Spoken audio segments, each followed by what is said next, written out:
Good morning, everyone out there. This is Everett Johnston again, author of what am I an author of? Commercial Plumbing Maintenance. Do you remember? Do you forget? Available on Amazon.com. Come on, you remember. Please remember. Okay, today's class, little lesson. Being a plumber, a lot of times, if you work in other areas or you work in rural areas, in a lot of places, you need to learn about steam.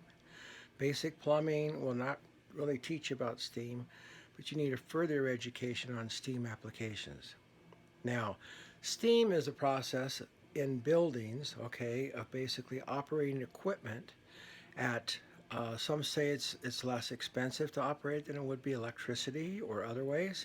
So what happens is, I'll give you an example. Here you have a boiler, okay? You have a boiler that heats up. It sends steam over to your traps, and your traps basically come out of your equipment. So your equipment is here, could be a steamer, could be a radiator, all these different pieces of equipment. And what it does, after it comes out of the trap, it comes with water. And it's hot water, but it's not steam anymore. It's not 330 degrees, or steam boils at 212, but that's not enough to really operate a lot of equipment. So that's why you heat it up more. And the higher the pressure, like 100 psi, will give you, 338 degrees. So if you're going 100 psi, you need that for a piece of equipment. Then you need to get at least 338 degrees out of your boiler. Then you got altitude, you got low altitude, you got all these different factors that come into play. But as the maintenance plumber, your job would be to just make sure that these things work. And there's troubleshooting, there's reasons why they don't work. Steam will blow by, and how do you tell that? How do you tell when the trap is cold? What does that mean? What does it tell you when the trap may be banging? There's a lot of things that you need to learn about. Steam is a process that's, it's interesting. You have, let's say, a float trap. A float trap, let's see if I got a picture here of a float trap.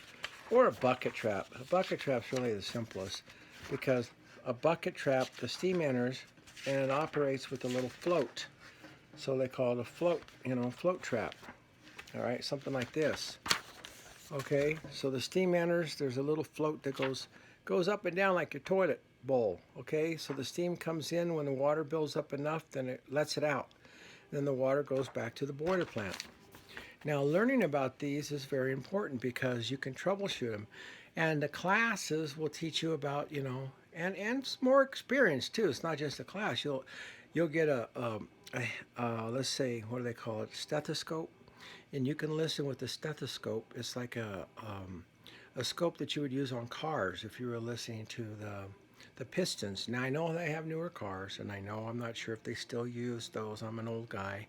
But you put this on a trap, and you could tell if that trap is running. You'll hear a ch, ch, ch. All these different things that you can hear out of the trap. And if it's not operating right, well, then you have a problem. Now, is it the check valve before? Is it check valve after? Is there gate valve blocked? Is there so many troubles? So learn about traps. And remember, I'll talk a little bit about this in my book.